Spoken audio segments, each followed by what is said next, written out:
Hello, I'm back. It's 10:06 p.m. So, another topic I'm about to talk about is narcissistic abusers and driving. So, I've seen a couple of videos about this topic, and also like if I've seen people narcissists, how they deal with food, or like how they control the victim with the food, or manipulate the victim with the food. I mean, if the victim doesn't eat that much, then they will try to manipulate or force you to eat a lot and then make you fat and then shame you. But if you eat a lot, then they'll make attempts at trying to starve you.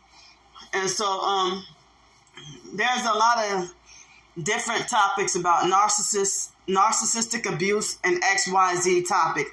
Even narcissistic abuse and drinking alcohol, or narcissistic abuse and smoking, narcissistic abuse at work, or something like that. Or how to, like, when you have narcissistic neighbors, what's it like to have narcissistic neighbors? So this topic, I'm talking about narcissistic abusers, how they deal with driving. So in my personal experience, narcissistic abusers, they don't want me driving. They don't want me with the car. They will freak out and have a fake meltdown if they even found out that I had keys to a car or access to a vehicle to start driving in. They don't want me. I've done videos about this before, and it makes me depressed or upset every single day that they're blocking me from having a car and driving, and blocking me from having a job or any money or independence. And so when they drive, though, they brag about how they've been driving over 50 years, or brag about how they've been driving for over 30 years. They start out young, and they hog up the road. But then when I'm driving and me being targeted, when gang stalkers box me in, or they won't let me switch lanes or something like that, the narcissistic abuser would yell at me trying to falsely make it like I'm being selfish, and make it like, you're not driving for just you're driving for everybody on the road. I'm like, don't you see they are the ones who are, they're blocking me from getting to switch lanes off the interstate to try to get off the proper exit.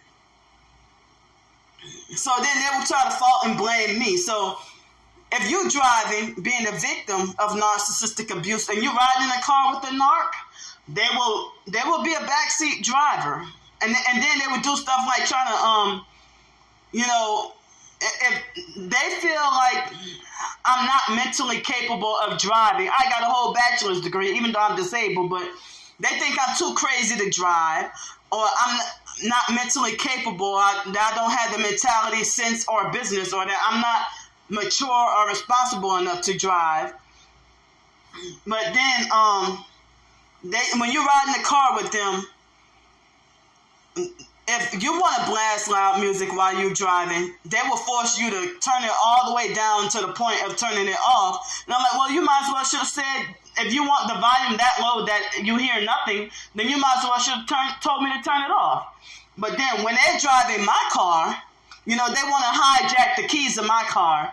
And then when I had a car, and then they would blast loud music, not caring that my ears are sensitive. You try to order me around and tell me what to do and play backseat driver in my car, or they would try to manipulate and frighten and scare you or make you nervous. Or they'll be like, oh, you shouldn't be driving because you're too nervous to drive. But they do stuff to try to instill fear and manipulate for you to be nervous. Oh, I'm just as calm when I'm driving by myself, when I'm in the car by myself.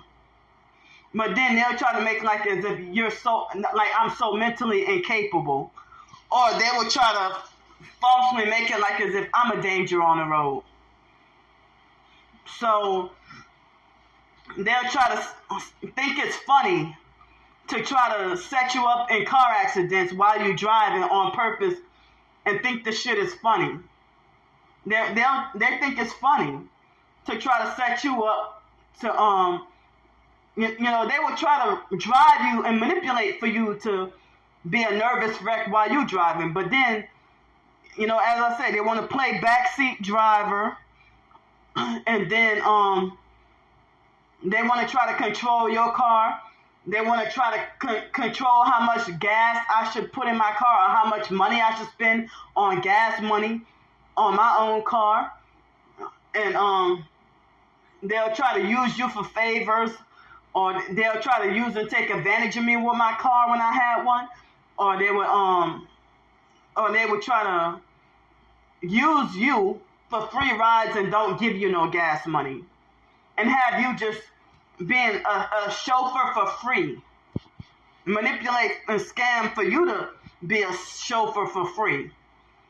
But then when they drive, they think that if they're driving a vehicle that does not belong to them, they'll declare it as theirs because they're driving it.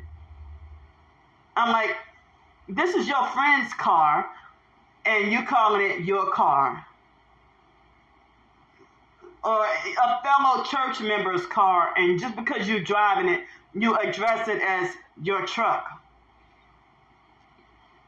Don't ride in the car with a narcissistic smoker, because when you ride in the car with a narcissistic smoker, they'll have all the windows up and then just barely crack the window and then get mad at you for coughing and clearing your throat. Or make it like as if you're triggering them, and they act like as if they want to backhand you or slap the shit out of you. But they say that a lot of people who do the road rage with the narcissistic abuse, the people who do the road rage is the narcissistic abusers. So they drive reckless and make you feel unsafe in the car while they're driving. And like they try to control your speed limit, or try to force you to drive extra slow, or they'll try to make you nervous by lying and saying that the police is right there when the police is nowhere near around. They want to, if they want to try to force you to drive extra slow. If the speed limit is 40, then they were trying to force you to drive no more than 25.